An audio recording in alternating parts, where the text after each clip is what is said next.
4 घंटे में ही जर्मनी से लिया बदला। मिल गया मुंहतोड़ जवाब। यूरोप हुआ स्तब्ध। वहीं अब अफ्रीका में चलेगा रुपए का जादू।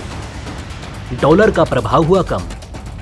जयशंकर ने चीन को सिखाया पड़ोसी होने का सही मतलब। बातचीत है एकमात्र रास्ता। दोस्तों, हाल ही में जर्मनी के विदेश मंत्री ने पाकिस्तान के विदेश मंत्री के साथ एक प्रेस कॉन्फ्रेंस करते समय कश्मीर के मुद्दे के ऊपर बयान दे दिया, जिससे भारत काफी ज्यादा नाराज हो चुका है। जर्मनी विश्व की 5वीं सबसे बड़ी अर्थव्यवस्थाओं में से एक है, इसलिए जर्मनी की बातें महत्व रखती हैं।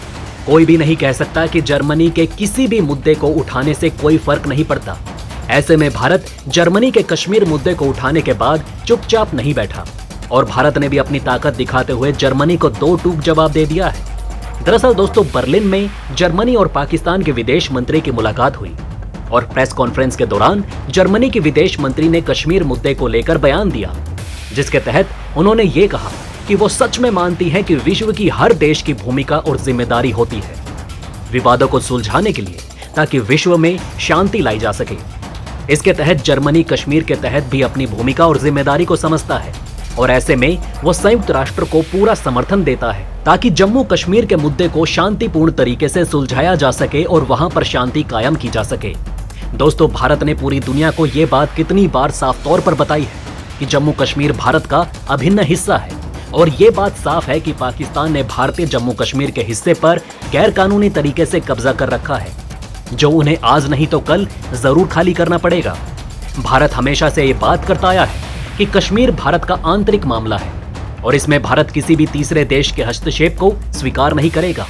इसके बावजूद भी जर्मनी अपने व्यक्तिगत फायदे को देखते हुए भारत के खिलाफ बयानबाजी कर रहा है और अब भारत ने इसका काफी कड़ा जवाब दे दिया है। दोस्तों, जर्मनी को काफी कड़े शब्दों में और मुंह तोड़ जवाब देते हुए भारत ने यह बात साफ तौर पर कही कि जर्मनी को ये बात नहीं भूलनी चाहिए कि पाकिस्तान के ऊपर अभी भी संयुक्त राष्ट्र सुरक्षा परिषद और फाइनेंशियल एक्शन टास्क फोर्स जैसी बड़ी और महत्वपूर्ण अंतर्राष्ट्रीय ऑर्गेनाइजेशन भारत में हुए भयानक 26/11 हमले को लेकर जांच कर रही है। साथ ही भारत ने जर्मनी को कड़े शब्दों में जवाब देते हुए ये बात साफ कर दी है कि जब देश स्वार्थ की वजह से ऐसे खतरों को नहीं पहचानते तो वो शांति के कारण को कमजोर करते हैं, न कि उसे बढ़ावा देते हैं।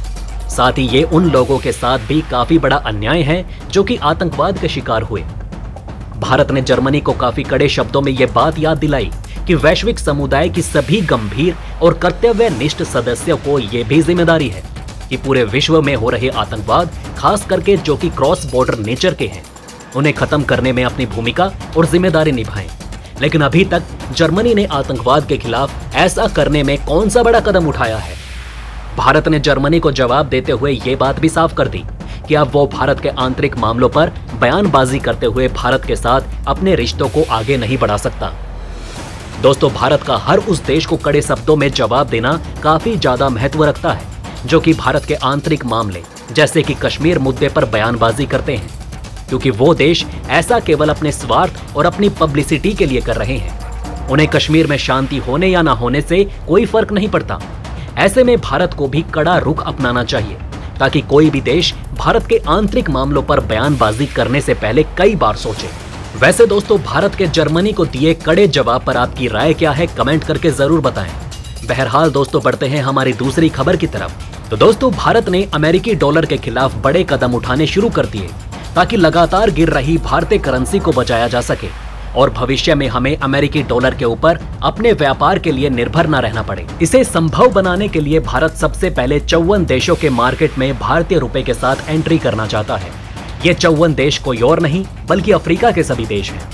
दोस्तों, अफ्रीका महाद्वीप के साथ भारत काफी कम व्यापार करता है और कई ऐसे अफ्रीकन देश भी हैं जिनके साथ भारत का द्विपक्षीय व्यापार $10 बिलियन से भी कम है। ऐसे हालात में अगर भारत इतने शुरुआती दौर में अफ्रीकन देशों के साथ लोकल करेंसी का इस्तेमाल करके व्यापार करना शुरू कर देता है तो उससे भारत को काफी ज्यादा फायदा होगा। भारत ने अपनी इसी योजना के तहत सबसे पहले अफ्रीका के देश तंजानिया को चुना, जिसके तहत अब भारत तंजानिया के साथ भारतीय रुपए में व्यापार करने के लिए बातचीत कर रहा है और बहुत ही जल्द तंजानिया भारत के इस ऑफर को स्वीकार भी कर सकता है।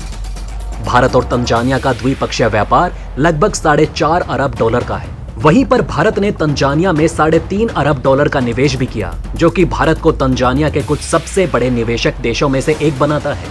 ऐसे में भारत का प्रभाव तंजानिया में काफी ज्यादा है और इसलिए तंजानिया भी भारत के साथ लोकल करेंसी में व्यापार करने के लिए बहुत जल्द अपनी सहमति दे सकता है। हालांकि दोस्तों अब ये बात साफ हो चुकी है कि अमेरिकी डॉलर पर अपनी निर्भरता कम करने के लिए भारत लगातार कदम उठा रहा है और बहुत ही जल्द अंतर्राष्ट्रीय स्तर पर न कि केवल भारत का व्यापार बढ़ेगा बल्कि भारतीय रुपए का भी प्रभाव बढ़ने से भारत आर्थिक रूप से काफी ज्यादा मजबूत होगा। वैसे आपकी इस बारे में क्या राय है, हमें कमेंट बॉक्स में लिखकर जरूर बताएं। चलिए दोस्तों अब बात करते हैं तीसरी खबर के बारे में। दोस्तों ईस्टर्न लद्दाख की गलवान घाटी में जून 2020 को भारत और चीन के सैनिकों के बीच हिंसक झड़प हुई थी। इस झड़प में भारत के 20 जवान शहीद हो गए, लेकिन चीन पर झड़प के बाद अपने सैनिकों की मौत छिपाने का आरोप लगता रहा। दरअसल हिंसक झड़प के दौरान चीन के 38 सैनिक नदी में बह गए थे, जबकि चीन ने सिर्फ 4 सैनिकों की मौत की बात कबूली। इस बीच विदेश मंत्री एस जयशंकर ने सिडनी में कहा कि भारत के लिए चीन के साथ संबंधों में 2.5 साल बहुत कठिन रहे, जिसमें 40 साल बाद सीमा पर हुई पहली खूनी झड़प भी शामिल है। उन्होंने जोर देकर कहा कि उन्होंने बीजिंग के साथ बातचीत के रास्ते को खुला रखा, क्योंकि पड़ोसियों को एक दूसरे से बात करनी पड़ती है। जयशंकर ने ऑस्ट्रेलिया के साथ भारत के संबंधों के बढ़ते महत्व और सुरक्षा केंद्रित क्वाड के सदस्यों के रूप में दोनों देशों के हितों पर लोवी इंस्टीट्यूट में अपने संबोधन के बाद सवालों के जवाब में यह टिप्पणी की।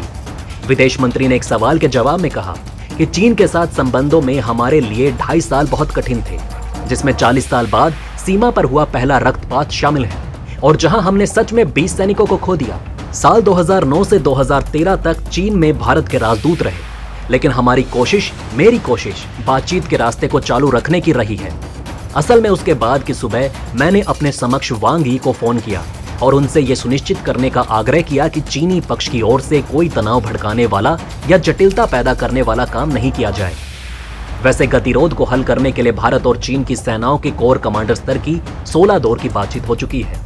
पैंगोंग झील इलाके में हिंसक झड़प के बाद 5 मई 2020 को ईस्टर्न लद्दाख में सीमा गतिरोध शुरू हुआ।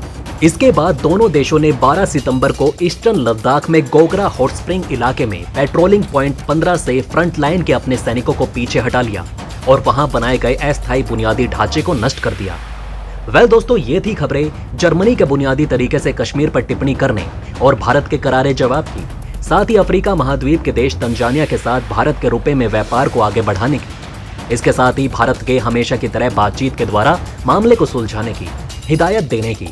वैसे आपका इन खबरों के बारे में क्या कहना है, हमें कमेंट में जरूर बताएं। वहीं अगर आप चाहते हैं कि ऐसी इन्फॉर्मेशन ज्यादा से ज्यादा लोगों तक पहुंचे तो इस वीडियो को शेयर जरूर करें और अगर हमारी ये वीडियो आपको पसंद आई हो तो लाइक करना ना भूलिएगा। साथ ही अगर अभी तक आपने हमारे चैनल को सब्सक्राइब नहीं किया तो प्लीज हमारे चैनल को सब्सक्राइब जरूर करें। खुश रहें, अपना ध्यान रखें, फिर मिलेंगे एक नई इन्फॉर्मेशन के साथ। तब तक के लिए जय हिंद, जय भारत।